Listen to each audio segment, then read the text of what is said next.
You go in there with your paperwork, you sit down, and you just start doing paperwork. And usually I have a videotape sitting on top of it, just for measure, so they think I have a videotape. And you just sit there. Don't tell them Miranda. Just sit there and wait for them to start talking, because they will.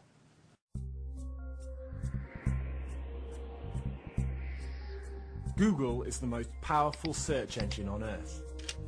Today, billions of users Google for any kind of information. A former student's project now rules the World Wide Web. In 1997, Larry Page and Sergey Brin developed the so-called PageRank, a complex mathematical algorithm that ranks websites by their relevance. This groundbreaking invention profoundly transformed access to information. Google rapidly became the first choice for internet search, and this was just the beginning. Today, Google earns huge profits by dominating online advertising. It's well on the way to becoming the most valuable company on the global market. But is it just about money? These men pursue a great vision, the Google Master Plan. Any kind of information will be accessible to anybody, controlled by Google itself. With the credo, don't be evil. New features and products are constantly flying out of the Googleplex, all for free.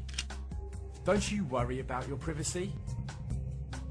The perfect blend of software and hardware, called Googleware, gives the company more computing power than anyone else. Google stores the entire known web in its giant database. And there's more. Gmail offers several gigabytes of free storage. It's no secret. All your mails, including received mails from your friends, are scanned. Google is methodically collecting personal data in many more ways, using cookies and account information, merely to offer relevant text ads. Google can create incredibly detailed dossiers on every one of us. A former CIA agent claims that Google is cooperating undercover with the US government, including the CIA. Though appearing to simply want the best for its users, Google has already begun to expand its online domination. Total control, and not merely on the web. Google is conducting research in the fields of molecular biology and genetics. What if Google had a file on you, even including your entire genetic data? Every human being would become completely transparent. What do you think? Does Google really worry about our privacy?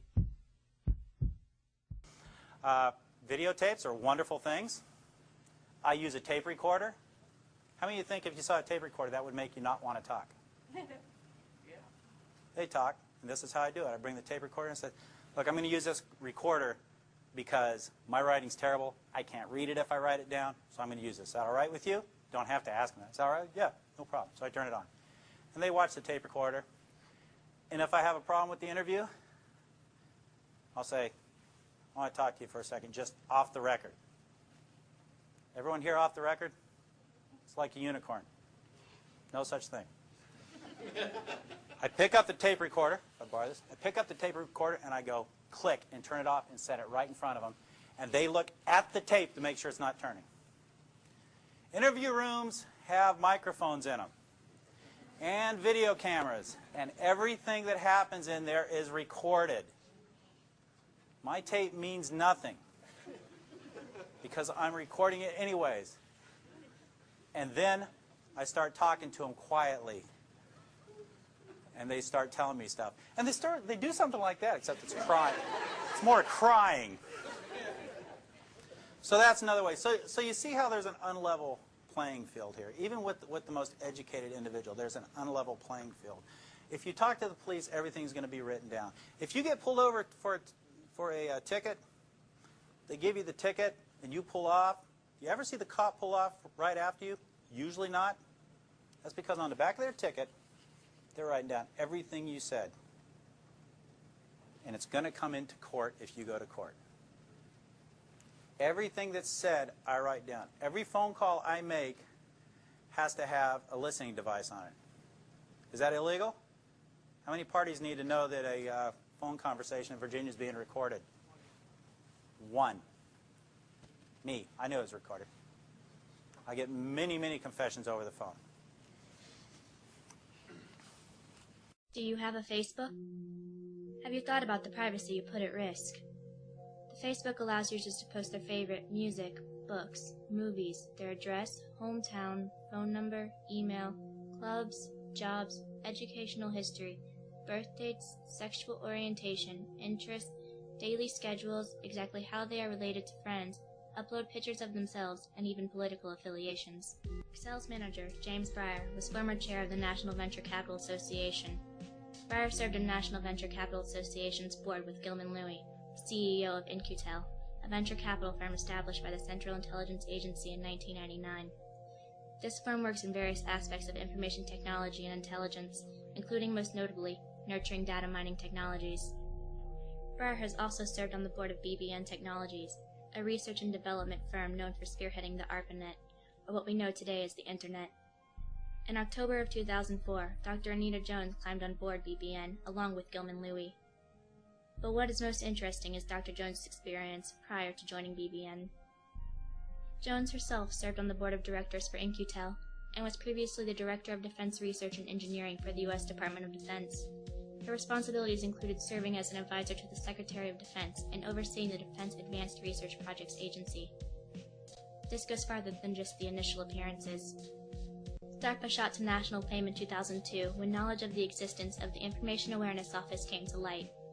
The IAO stated its mission was to gather as much information as possible about everyone in a centralized location for easy perusal by the United States government, including though not limited to internet activity, credit card purchase history, airline ticket purchases, car rentals, medical records, educational transcripts, driver's licenses, utility bills, tax returns, and any other available data. All of the above raises more questions than answers. Perhaps if the Facebook wishes to stay ethically sane, it should enact a policy.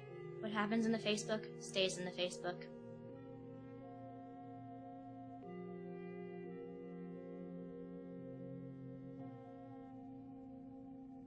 My name is Richard Mack, and I'm the former sheriff of Graham County, Arizona.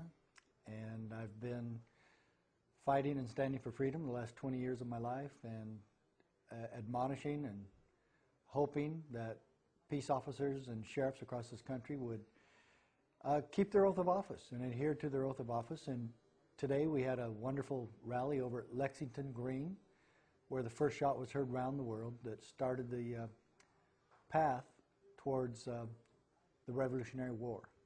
And the Oath Keepers decided to meet there, and they asked me to be there. And the relationship between me and Oath Keepers is really an automatic one. It was a very easy one, because I've been preaching about the oath of office for years and years, about 2 decades now, and their message is the same.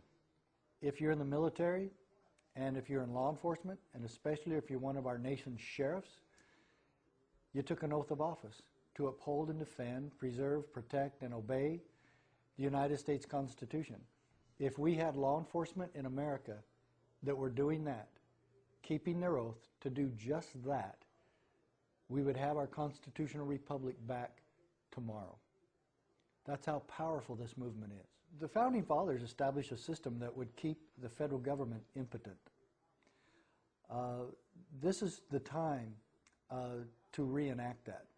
The 10th Amendment basically tells the federal government, if you ever go outside Article 1, Section 8, where the Constitution delineates and details what they can and cannot do, if they want to get creative, or if they want to expand the federal bureaucracy, or if they want to expand the power of the central government, they must refer to the 10th Amendment, which clearly states, if we forgot anything, you can't do that either. And so the 10th Amendment keeps the federal government in check, because the states have the power to tell the federal government to stay out. And then, of course, that's going to just scare governors and state legislatures to death, because they might stop federal funding. What are you guys, crazy? Where do you think the federal government gets their money? It comes from you. Stop sending them the money, and they won't have anything over you anymore.